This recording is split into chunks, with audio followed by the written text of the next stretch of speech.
Matthew Corrigan told me that he had two sons named Gabriel and Michael. And who were you?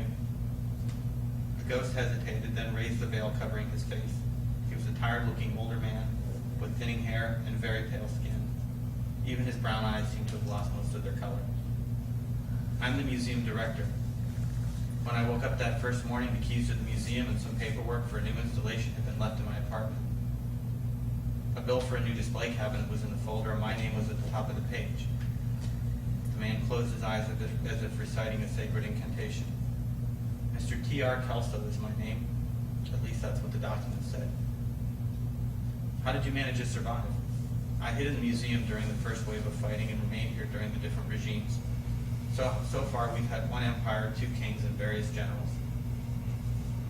Do you remember when the commissioner of patrols was in charge? Yes, of course, he's dead now. How long ago was that?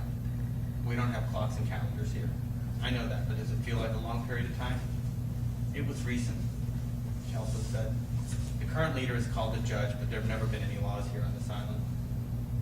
I'm looking for an outsider. A woman who is a very good fighter. Everyone knows about her, Kelso said. Sometimes I leave the museum and hide in the walls and listen to the patrols. This woman frightens the wolves. They tell stories about her. Is she still alive? Kelso surveyed the entire courtyard as if expecting an attack. It's dangerous to stand here. Follow me. Gabriel followed the ragged figure back into the museum and through the vandalized display areas. Bits of glass and crockery covered the tiled floor, and they crunched and cracked beneath his shoes. The man's movements were completely silent. He knew where to step and what to avoid.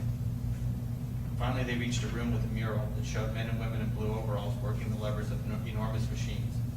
Someone had attacked the picture with an axe or a knife, destroying every face. They reached a wooden door with a smashed lock in one of the corners. Kelso opened it cautiously, revealing a suitcase and a dried-out corpse hanging from a noose. What happened? You mean the dead man? I found the body on the street and hung it up there. This is better than a lock or secret entrance. People open the door, see the body, and turn away. You'd think they go up the staircase, but that never happens. Kelso slipped around the corpse and Gabriel followed.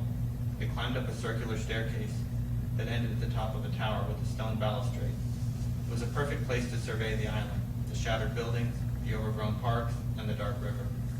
Gas flares rose up from different parts of the city and smoke drifted past the jagged spires of the half-destroyed buildings.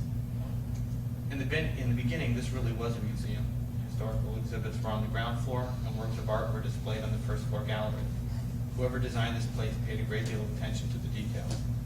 The relics and antiques have vanished, of course, but I've done a study of the display case later.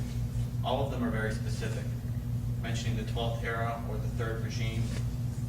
The island once had a recorded history, a shared history about the past. So when was the 3rd regime? I don't know. Maybe there's a special book or a government report, but I haven't been able to find it. The people living here can understand what history is, but we can't remember the past. History doesn't exist in this world. What kind of art was upstairs? Painful images. Torture? Murder? Mr. Kelso smiled for the first time. It was something much worse than that. The museum had paintings of mothers and children, food and flowers, epic landscapes of great beauty. Naturally, the people trapped here hated those images. One of our first dictators said that the gallery confused people and caused discontent. So a squad of men smashed all the sculpture with hammers and burned all the paintings in an enormous bonfire. In this world, the foolish are proud of that fact. They find strength and certainty in their own ignorance. It's your world, too. Kelso raised the arms of his ragged costume and pushed the veil away from his forehead. It doesn't feel that way to me. The only desire I share with others is the need to escape. Your father disappeared into a passageway and I couldn't follow him. I'm here to find Maya. Do you mean the demon? That's what the wolves call her. I've seen her twice from a distance. She carries a sword, and she walks down the middle of the street. So how can I find her? Why would you want to do that? She'll kill you. Perhaps she once had some goodness in her heart, but goodness can't exist here. I don't believe that. Kelso laughed. She kills everyone, no exceptions. I've heard some people say she's lost her eyes. All you can see are little chips of blue stone. Can you guide me to her? And what's the benefit to me? Can you get me out of this place? I can't promise that, Gabriel said quietly. I'm from another world, but you started your life in this place. But I'm not like the others here. I swear that's true. Everyone has the power to make certain decisions in their life. If you think you're better than the others, prove it. Maybe your actions will free you when everything is destroyed and the cycle starts again. Do you think that's possible, really? I need to find Maya, Mr. Kelso. If you want to be a good person, you can start by helping me. Kelso's mouth twitched as if it were painful to stand there without the veil covering his face. I hear the wolves talking. They've trapped the demon in what used to be the library. They've probably killed it by now. Take me there. As you wish.